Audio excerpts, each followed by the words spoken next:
You made more money this year than you did 5 years ago, maybe a lot more. And yet, you don't feel richer. You feel the same tension, the same tightness, the same quiet worry that you're somehow still not quite there yet.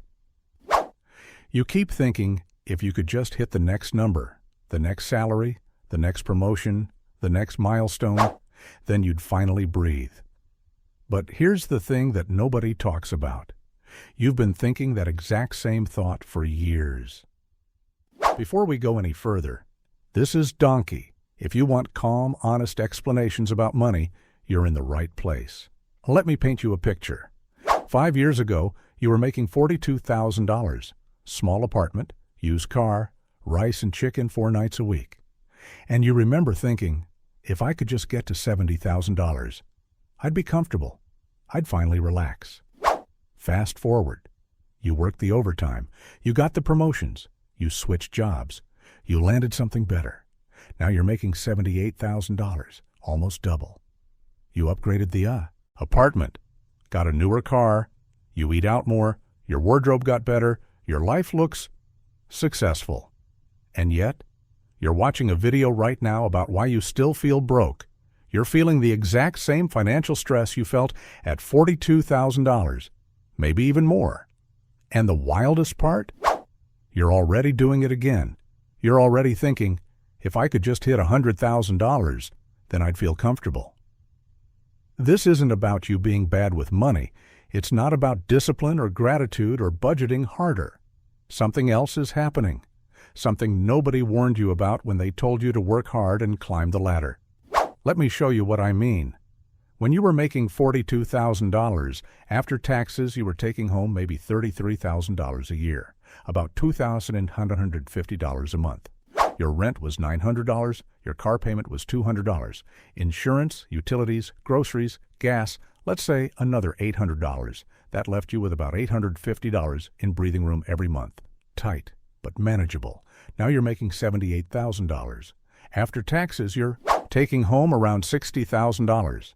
About $5,000 a month. You moved to a nicer place. Rent's now $100, but you deserve it. You're making more. You upgraded the car. Payment went from $200 to $380, but it's safer, more reliable. You eat out more because you're busy and you've earned it. That's an extra $300 a month. Subscriptions, nicer clothes, a gym you use sometimes, travel you couldn't afford before. Your monthly expenses quietly climbed to $4,200. Your breathing room? $800. You're making double what you used to make. And you have less discretionary income than before. How does that happen? Here's what makes this even stranger. You're not alone. In 2023, Bank of America released a survey. 52% of Americans making between $100,000 and $150,000 per year, top 20% of earners, describe themselves as living paycheck to paycheck. Read that again. People making 6 figures, comfortable by every traditional measure, and they feel the same financial pressure as someone making half that. Another study found that 36% of people making over $200,000 also identify as paycheck to paycheck. At a certain point, this stops being about the economy and starts being about something else. Because here's the pattern. You make $50,000. You think $75,000 would solve it. You make $75,000. You think $100,000 would solve it. You make $100,000. You think $150,000 would solve it. The number keeps changing, but the feeling never does. You're always running, and you're never arriving. Now you might be thinking, well, yeah, things cost more now. Inflation, rent's insane, life's expensive. And you're right, but that's not the full story. Because if it was just about costs rising, people making $200,000 wouldn't feel the same stress as people making $60,000. There's something deeper going on, something that happens inside your brain the moment you start making more money. Let me tell you about a study from 1978. Researchers wanted to understand happiness, so they studied 2 groups of people. The first group, lottery winners, people who had just won life-changing amounts of money. The second group, regular people, No windfall, just normal life. They tracked both groups for a year. And here's what they found. After just 12 months, the lottery winners were not significantly happier than the control group. In fact, in some areas, they reported less pleasure from everyday activities than they did before winning. People who won millions of dollars ended up enjoying ordinary life less than people who won nothing. That's not a money problem. That's a brain problem. And your brain is running that exact same program on every raise you've ever gotten. That $78,000 salary that felt amazing in January, by July, it just feels normal. The car you were so excited about, 8 months later, it's just your car. The apartment upgrade? You stop noticing it after 3 months. Your brain isn't designed to stay impressed. It's designed to adapt and then seek more. Psychologists have a name for this. They call it the hedonic treadmill. And once you see it, you can't unsee it, because it's been running your entire financial life. Every goal you hit, every milestone you reached, every upgrade you made, you felt good for a while, and then you didn't, and then you wanted the next thing. Not because you're greedy, not because you're broken, but because that's what the treadmill does. It moves, and you move with it, never actually getting anywhere. Here's the part that really gets me. Researchers found that for most positive financial changes, a raise, a promotion, a bonus, your brain recalibrates in about 3 to 6 months. 3 to 6 months. That's how long it takes for life-changing money to feel completely normal. You spend years chasing a number. You finally hit it, and your brain gives you 6 months of satisfaction before resetting to baseline. Then you're back where you started. Emotionally, financially stressed, looking at the next milestone, thinking, that's the one that'll finally do it. But here's the question nobody wants to ask. If every goal you've hit so far has felt this way, why would the next one be different? So if the treadmill never stops, what are you supposed to do? Just give up? Never want more? Live like a monk? No, that's not the answer. But understanding why the treadmill exists and how it actually works changes everything, because once you see the mechanism, you can finally step off. Let me show you what I mean. There's something called the arrival fallacy. It's the belief that happiness lives at a destination.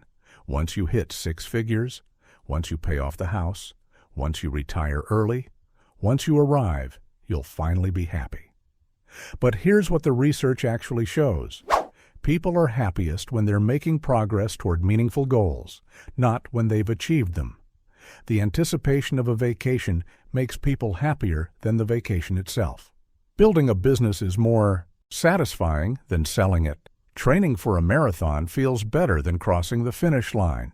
Which means if you're postponing happiness, waiting until you arrive financially to feel good, you're making a devastating trade. You're sacrificing the journey, which is where happiness actually lives, for an arrival that will feel hollow when you get there. I've talked to people who spent 20 years grinding toward financial independence. They hit their number and immediately felt lost. The goal that sustained them was gone. The happiness they expected didn't show up, and they realized too late that they traded their 30s and 40s for a promise their brain was never going to keep. So here's the real question. How do you build wealth without falling into this trap? How do you make more money without just feeding the treadmill? Let me give you something practical. First, create what I call a lifestyle anchor. This is a rule you set before you get your next raise. When you make more money, decide in advance how much of it flows into lifestyle versus how much goes into investments. For most people, I recommend a 70-30 or 50-50 split. If you get a $10,000 raise, $7,000 goes straight to investments. $3,000 can improve your life. This does 2 things. First, it stops the automatic lifestyle inflation that keeps you stuck. Second, the upgrades you do make feel intentional, chosen, satisfying. Because you're not just drifting into them, you're deciding. And that decision is what breaks the treadmill's grip. The key is setting this rule when you're thinking clearly. not in the moment when you're excited about a raise and already mentally spending it. Second thing, practice negative visualization. I know it sounds dark, but hear me out. The Stoics did this 2,000 years ago, and modern research backs it up. Once a week, take 10 minutes. Close your eyes. Imagine losing what you have right now: your apartment, your job, your income. Going back to what you were making 5 years ago. Feel the anxiety. Then open your eyes and realize you still have everything. That gap between imagined loss and current reality is where gratitude lives. And gratitude is one of the only known antidotes to adaptation. You don't need more money to feel richer. You need to stop adapting to what you already have. Third, optimize for time, not money. This is where people get it completely backward. They trade time to earn money, then use that money to buy conveniences that save tiny amounts of time, never realizing the trade is deeply unfavorable. Here's the shift. Every dollar you invest instead of spend is a dollar that eventually works for you. At a 4% safe withdrawal rate, every $25 you invest buys you $1 of annual passive income. Do that consistently while your investments compound, and you're not just buying stuff. You're buying your time back. That's a race that actually has a finish line. You're stepping off the treadmill, not by killing your ambition, but by redirecting it. Now let me tell you about the experience gap, because this is where the math gets interesting. Researchers consistently find that experiential purchases, travel, concerts, learning something new, time with people you love, provide more lasting happiness than material purchases. There are a few reasons. First, experiences are harder to adapt to because they exist as memories, not objects sitting in your house that you stop noticing. Second, experiences often involve connection, which is one of the strongest predictors of well-being. Third, experiences become part of your identity in a way possessions don't. You are your adventures, your stories, your challenges overcome. You are not your car, or your watch, or your square footage. And here's the financial twist. Experiences are often cheaper than the material upgrades people make instead. A weekend camping trip costs $200. The SUV you bought partly to justify camping trips you rarely take? $40,000. A cooking class costs maybe $100 and gives you a real skill you'll use. The kitchen renovation you did because your kitchen wasn't nice enough? $15,000. And you stop noticing it after 3 months. We're systematically overspending on things that provide less happiness, and underspending on things that provide more. That's not just bad psychology, it's bad math. So here's what this all comes down to. The hedonic treadmill isn't evil, it's actually a survival mechanism. It helped our ancestors stay motivated in a world of genuine scarcity. The problem is we're running ancient software in a modern world, a world of artificial abundance, surrounded by advertising designed to exploit exactly this vulnerability. Every billboard, every Instagram ad, every commercial, they're all sending the same message: you're not quite there yet. Happiness is one purchase away. And your brain, with its tendency to adapt to everything good that's ever happened, makes that message feel true. Even when you know, intellectually, that it's not. You're not broken for feeling this way. You're human. But being human also means you have the capacity to recognize your programming and choose differently. You can decide that enough is a number you define, not a feeling that keeps moving. You can track your lifestyle creep and consciously resist it. You can invest in experiences over things, in time over money, in progress over arrival. You can step off the treadmill, not because you've given up on success, but because you've realized success was never waiting at the end of an endless run. It was in learning when to stop running and start walking. The treadmill will always be there, humming quietly in the background, promising that the next level will finally be enough. But now you know what it is. And you know it's lying. That's not failure. That's freedom. But there's one more thing I need to tell you. because knowing about the treadmill isn't the same as beating it. And this is where most people stumble. They understand the concept. They nod along. They agree that chasing more doesn't work.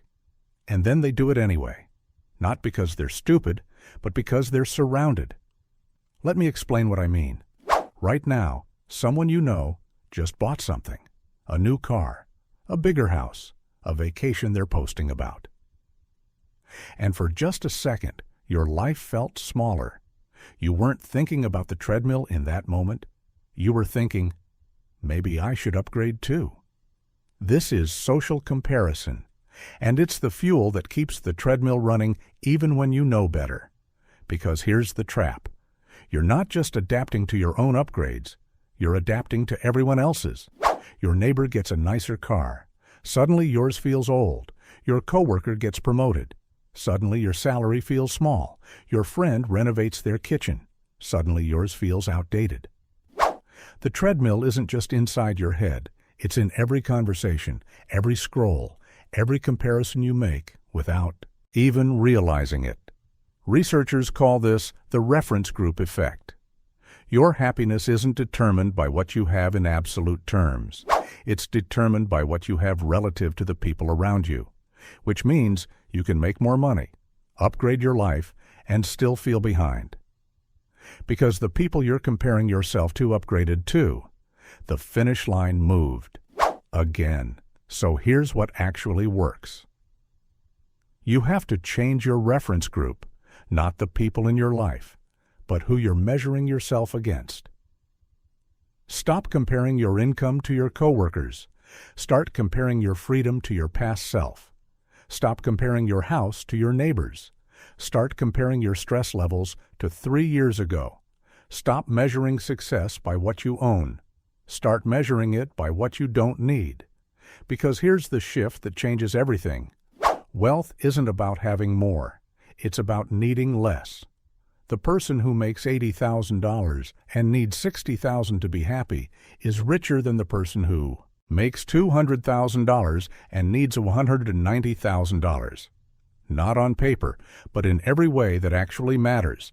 They have margin, flexibility, breathing room. They're not running. And that's the whole point. You can't win the race by running faster. You win by realizing it was never a race at all. The treadmill doesn't care how fast you run. It just wants you running. The moment you step off, even if you're behind by every external measure, you've already won, because you stopped playing a game you were never supposed to win. So here's my question for you. What would your life look like if you stopped chasing the next milestone and started optimizing for calm instead? Not comfort. Calm. The kind that comes from knowing you have enough. Not because you hit some number, but because you decided what enough means. That's not settling. That's sovereignty. And it's the only way off the treadmill that actually works.